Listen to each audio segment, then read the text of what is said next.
Hello and welcome back to I have already too many projects and an empty bank account. I know my last video was kind of random, but hey, this time I've actually got content. I would show my face, but I have completely forgotten my little stick thingy because I doubt you want to see this. Yeah, I can't do that. I don't know what I'm doing, but I have been informed what I should be doing. So, tires, brakes, this thing, steering something or other, needs to come off because my dumbass bought a locker. I don't know why, but I did it. Even though I should have bought a ton of different things first. But, woo!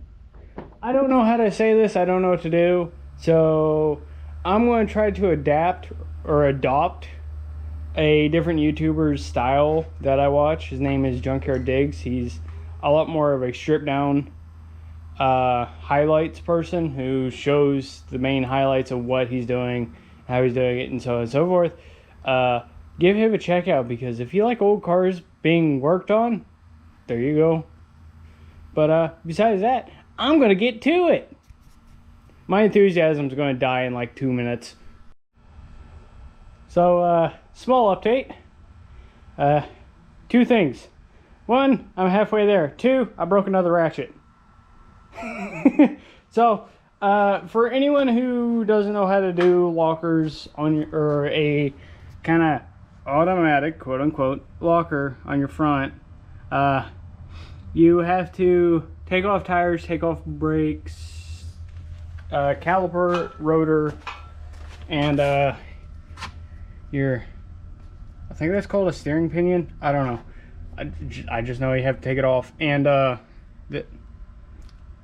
much better. 3 bolts that sit right in here, Oh, don't mean to get my hand in the way. I've got this side completely taken off.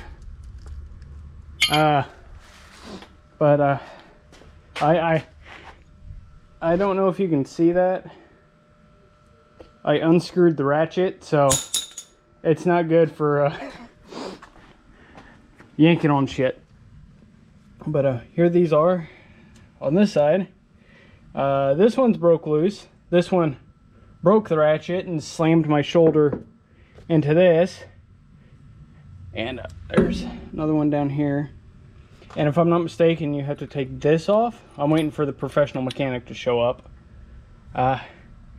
Oh, another small thing. The only reason this Jeep wasn't in the other video is because the alternator was saying, or my gauges was saying the alternator was throwing out 19 volts.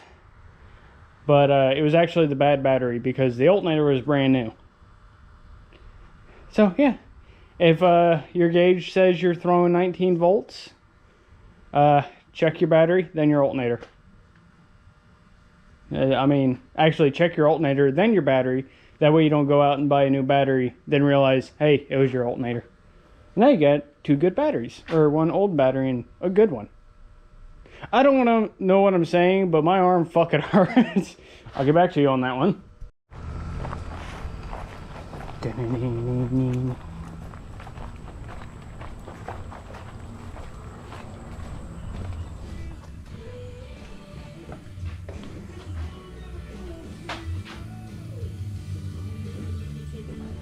Oh, Dexter.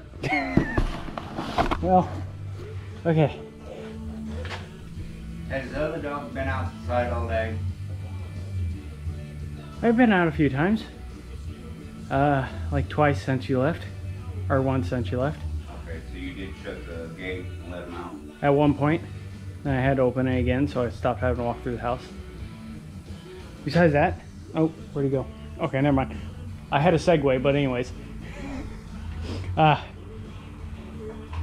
Master Mechanic showed up. Yeah, this is a shit show garage. That's why we're doing shit in the garage.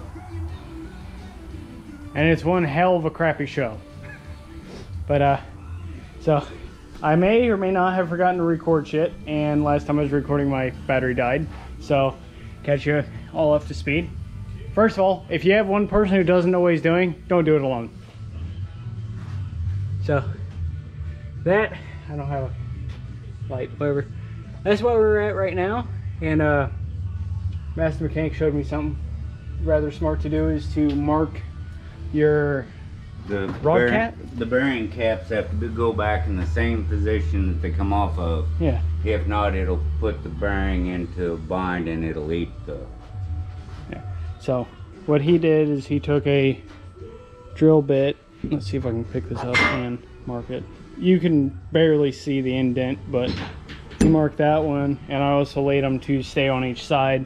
So left side goes to the left side. If you're facing it, right side goes to the right side. And yeah. You're really gonna have to clean this freaking garage if we're gonna keep doing this. No, right. That's the fun part. Now, a lot of people says it doesn't matter, but I mark the carrier. That way I can make sure the ring gear goes back in the exact same spot after it's all cleaned up and everything. That way you don't have issues with it not sitting flat. Okay, I'm gonna go put this in our pile. Having to clean it. Oh, we might need more brake cleaner or carb cleaner. Go grab that and I'll show you something. What, carb cleaner? No, go grab me that gear. Oh, okay. So.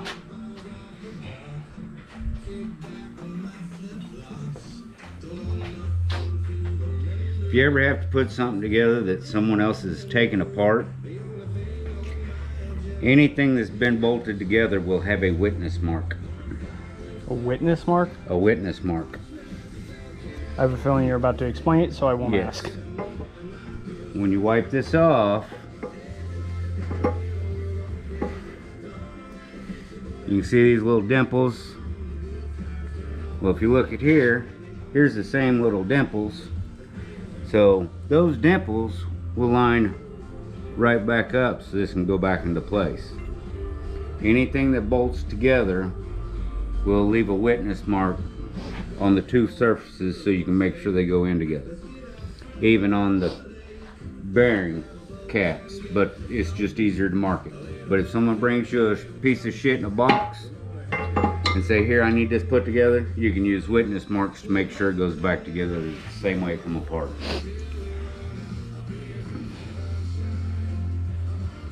I hope you guys remember that, because I'm a dumbass. So, do I need to clean off the part cleaner?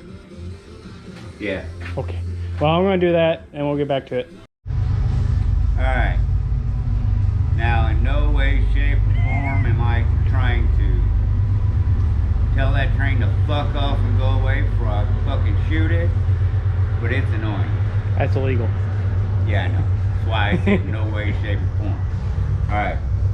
Now, I'm not a professional. I will not tell you how to build nothing. Anything you do is on your own reconnaissance. We are not accountable for you. Yeah. He is doing the stupid shit I do. He's classified as a professional mechanic.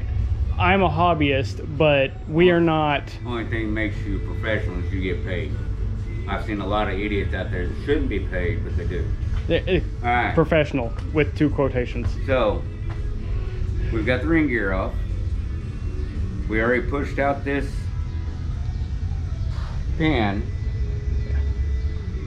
which actually holds your center pin in.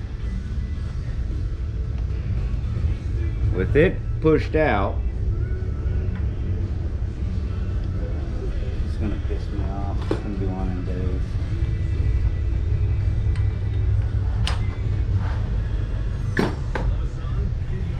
Don't worry, it's what holds the spider gears in place. the camera's having a fit.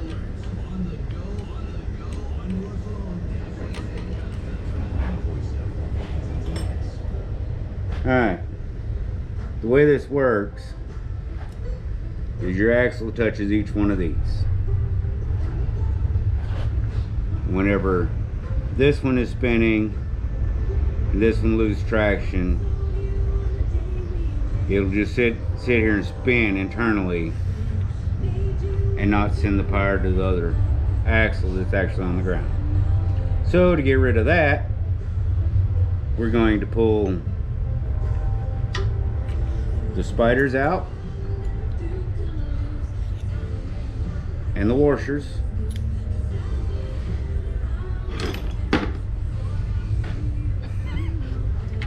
I swear if I go back and post to edit this and there's grease all over the camera, I'm gonna lose it. You might as well lose it. Make sure you keep those together and pay attention to which side this comes from. That came off the left. In case you have to, for some reason, go back because you don't have the right spacing on your lock. So, are we keeping this right here? This is not moving. Okay, so that was on the left. Best to keep them as organized as possible. Underneath your drive gears, you also have thrust washers.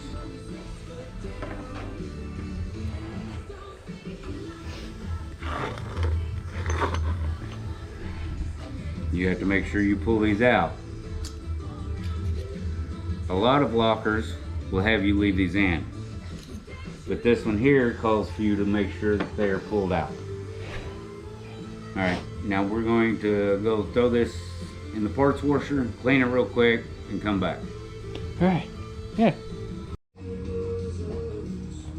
Okay, so small side note about Spartan Locker. Huh? Keep going. Spartan Locker, it's a mechanical locker? Is that what you called it? It's a lunchbox locker. It doesn't use air and it doesn't use electric. It's fully mechanical. It's not like an aux locker where you can unlock it and lock it. It's in no way a selectable locker. It's a locker all the time. Anytime it's under pull, it will lock up. Does that mean I can run it in too high and not have to worry about it? Right. Because it's not under load. I should have asked that when I was talking about the pickup.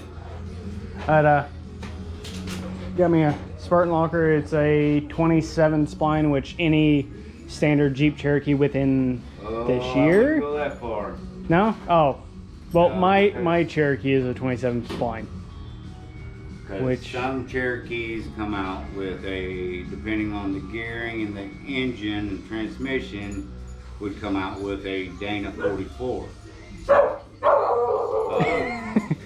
But 90% of the XJs has a Dana 30 in the front from the factory. Yeah, so. A good place to go to find out is the Cherokee's forum.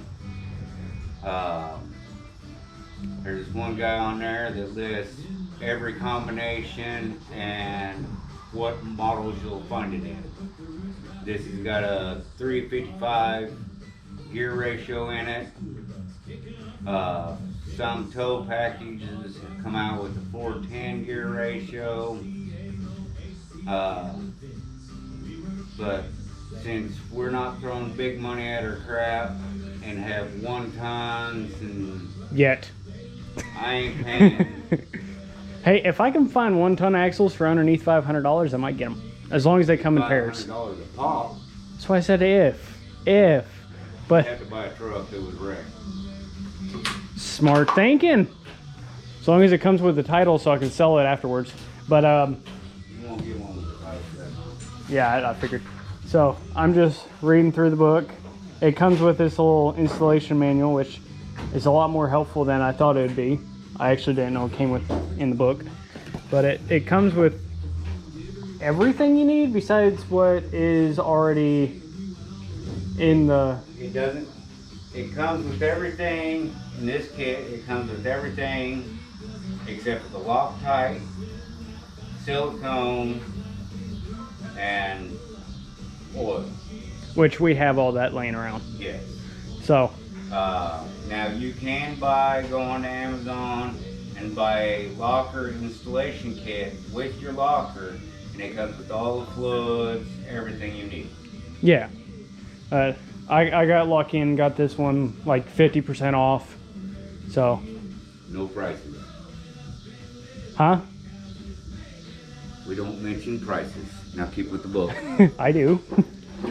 But I got lucky with it, and Alright, well I paid $50 less than he did. I paid $230. Yeah, I bought 2 of them. Oh, fuck you. I'm reading through this book. It pretty much tells you and shows you how to do it in general. So I'm pretty sure a dumbass should be able to do this as long as you can read. I can't read. I think that's a standard joke between any mechanic.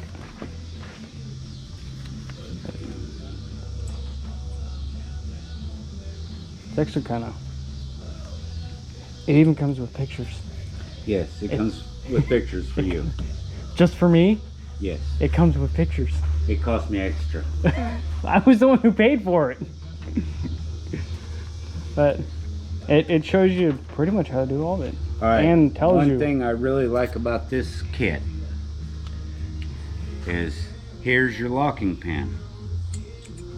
When you get ready to install it, instead of having to try to hold everything down at a time, it's got this little notch right there. You push that down, that pin holds it. You don't have to worry about trying to work with it while you're getting it in there. It makes it real easy. That's what to those slide are. them in. It shows it in the diagrams. I was confused what the hell those were. Right. Those are handy. The big thing you have to remember when you're putting this together is which direction to put these caps. It tells you in the manual which way they're supposed to go. I'm pretty sure there are these caps right here. Right. So. Because that's one thing that's, if you get them in backwards, it will not work and you will have issues. And a very bad time. Because this is taking, what, an hour? And we're... Since I started, or? Okay, like 2 hours in total, and we're not even fully, like, dedicated to this. We're kind of just dicking around a little bit, going slow. I'm trying to drink beer, but you see where that's going. I don't know what the hell I'm doing, so I'm trying to learn. That's why we're doing this, so you can learn. And I'm recording. That's why I'm showing you. Okay, next time. This is the biggest thing, is getting everything lined up. Oh, so these pins compress Yes. into that? Whenever it is running, well, here. These pin is actually what locks this and forces it. It'll sit like that. When this is installed, you're supposed to have between 145 thousandths and 170 thousandths gap right here. But this is the pins that actually locks this and makes both wheels spin. And you have 4 of them. And everybody talks about how they snap, pop, and ratchet. Well, any locker can do that. Well, these mechanically ratchet against. Let me get the drive gears. Oh, you mean just the general noise they make, not it tearing itself apart? Yeah, a lot of people. Well, it makes all kinds of racket. I beat the shit out of mine. I've got 2 big guitars on for what everybody says I should run on my I've got a knot here. axle. That's brand new. Ooh, Mr. Fancy Ass. I don't know where my knife went, All right, so I had to buy a new one. You want to talk about Fancy Ass? No.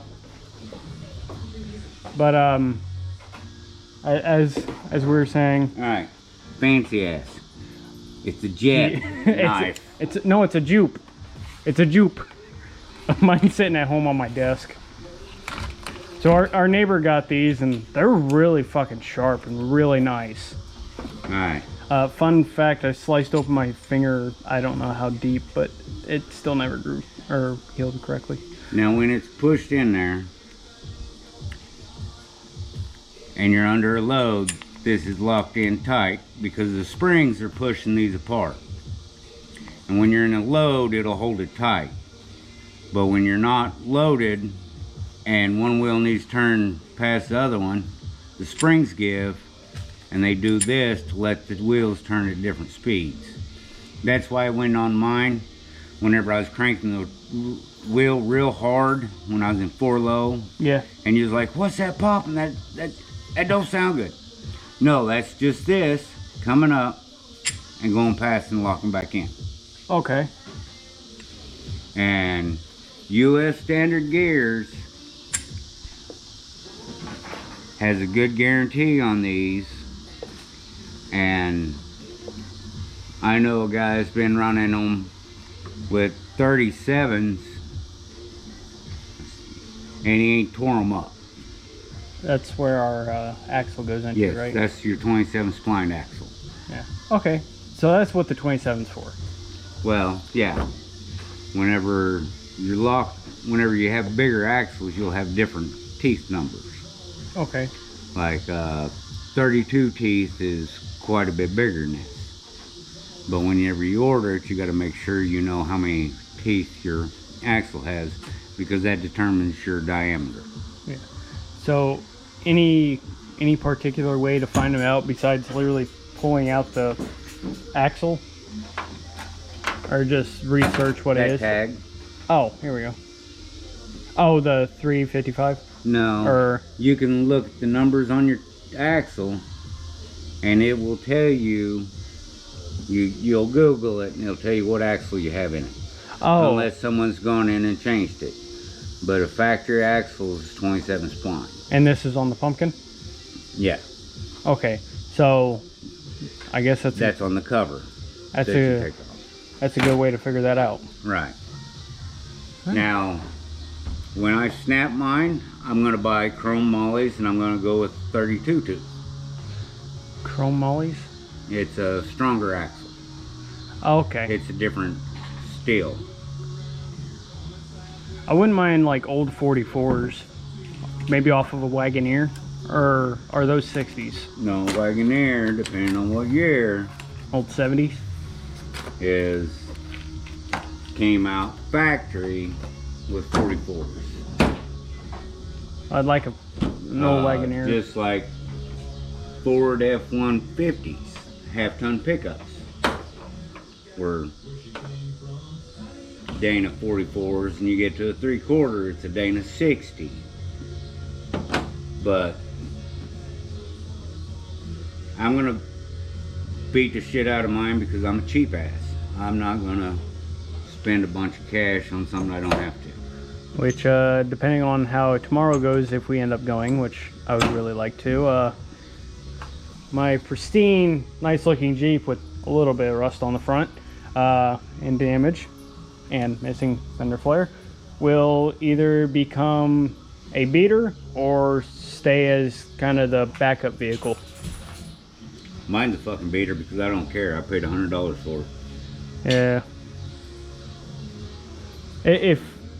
If y'all can't tell off of the videos I make, I care too much about my personal vehicles.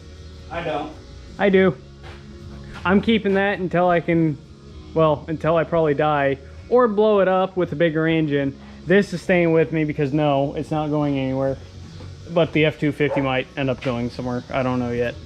Still getting there. All right. We don't mention about what happened today. Now, I like to put a thin film of grease on here for 2 reasons. It helps hold it in place, and it's already lubricated before you put any power to it or it turns. Now, this little bit of thin film of grease isn't going to mess up our measurements. But I always like to lubricate it, that way it doesn't start dry and spin and take the chance of it hanging and putting a burr on it. Yeah. Brutus, I need you to move, buddy. Move. Thank you. So, I mean, my camera is really not working today. So,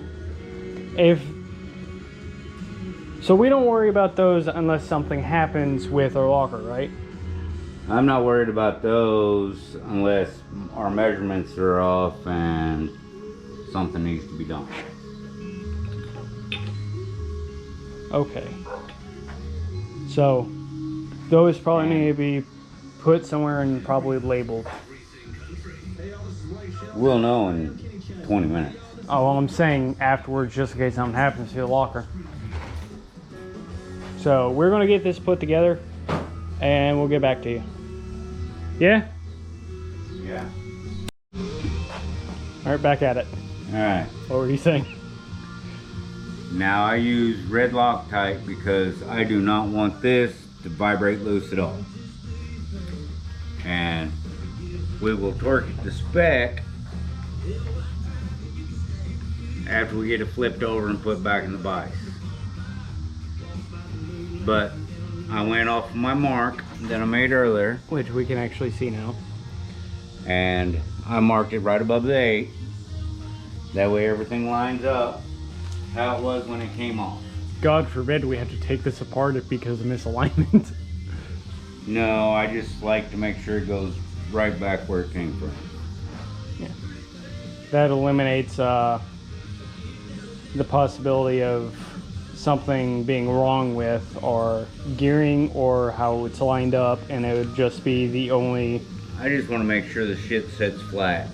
Well, I was thinking more or less if something goes wrong, we know it's the locker and not the actual carrier or axles or anything inside the pumpkin besides the locker. That's how I interpreted it. That's how I see it. So we'll get this put together and probably meet you whenever we got the pumpkin set up. Yay! 18%. I went through more than 60% of battery in 3 recording sessions.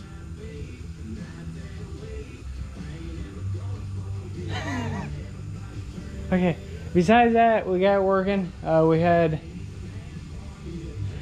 to clean everything and double check. What'd you call them, the racers? No, double check we had the races in the right spot. Yeah, that way. Because our backlash wasn't what I wanted, so Yeah, and after double checking that, we've got it where we want it. yeah, so it's now my turn to take back over, put it back together, and it's a very boring process, but little advice: don't force stuff to go into place. Little advice: there's a bunch of videos out there on how to put a locker in and how to do the whole thing. Just don't look at this one, look at other ones too. Like I said, we're not a tutorial channel. We're a look at what we're doing and how dumb we're doing it. I love how my channel went from YouTube content to streams, back to YouTube content, now this, vlogs, or whatever they're called. I mean, my channel was always shit, but hey, look, different shit. Alright, so I'm going to put this together, and I think that's the recording for the rest of the night. This is going to be a long ass video. Found a rear end for your fucking S10. Ooh, cool. Ah, fuck. How much? I don't know, I'm going to text the dude and find out. What was it? 74Z28. Should be about the same width. Oh, hell yeah. Let's talk about the engine later. Also, can I point out, that is a really good tire. I paid $75 for, but it always goes flat no matter what I do. But it's a good tire. Yeah. One of these days, this will get its own video.